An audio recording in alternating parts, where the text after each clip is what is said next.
રામ રામ ને સીતારામ બધાને। તો આજ આપણે આવી ગયા છીએ ડારિયા ગામે અને ત્યાં આપણે મારીએ સારા ઇન્ટરનેશનલ કંપનીનું ટોલ ફેરા। ખેડૂતના મોઢેથી સાંભળી એને કેટલી વાર છાંટી ને કેવા રિઝલ્ટ મળે। તમે કપાસમાં ટોલ ફેરા છાંટી અને તમને કેટલા દિવસના અત્યાર સુધીમાં રિઝલ્ટ લીધેલા છે તમે? અમે 15-20 દિવસ સુધીમાં છાંટી 15 થી 20 દિવસના ગાળામાં। એટલે તમે કાલ પાછી છાંટી છે તો એની પહેલા 20 દી પહેલા છાંટી હતી।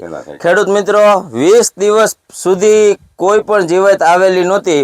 જ્યારે સફેદ મચ્છીનો અને લીલી મચ્છીનો અત્યારે હેવી અટેક છે એટલે 20 દિવસ પછી સફેદ માખીનો અટેક હતો અને કાલ છાંટી છે અને તમે રૂબરૂ આ રિઝલ્ટ જોઈ શકો છો કે સફેદ માખી અત્યારે મરી ગઈ છે। જો આવો મલાવો ને તો એ ખરતી નથી, આ બધી મરી ગઈ છે। તમે ગમે પાંદડામાં જોવો લાઈવ તમારી સામે।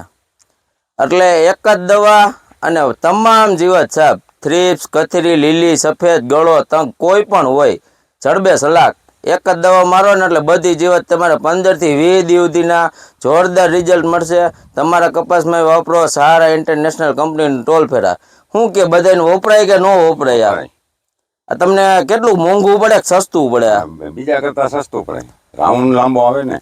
વીઘે અત્યારે તમે 3 પંપ કરો 80 રૂપિયાનો મૂળ પંપ પડે। ખેડૂત મિત્રો 2000 રૂપિયાનું તમને 1 લીટર ટોલ ફેરા મળશે અને વીઘે જો તમે 3 પંપ કરતા હોય તો તમારે 40 ml જ નાખવાનું છે અને જો 2 પંપ કરતા હોય તો 50 ml પૂરું પ્રમાણ રાખીને અને છંટકાવ કરી દો, તમને જોરદાર રિઝલ્ટ મળશે।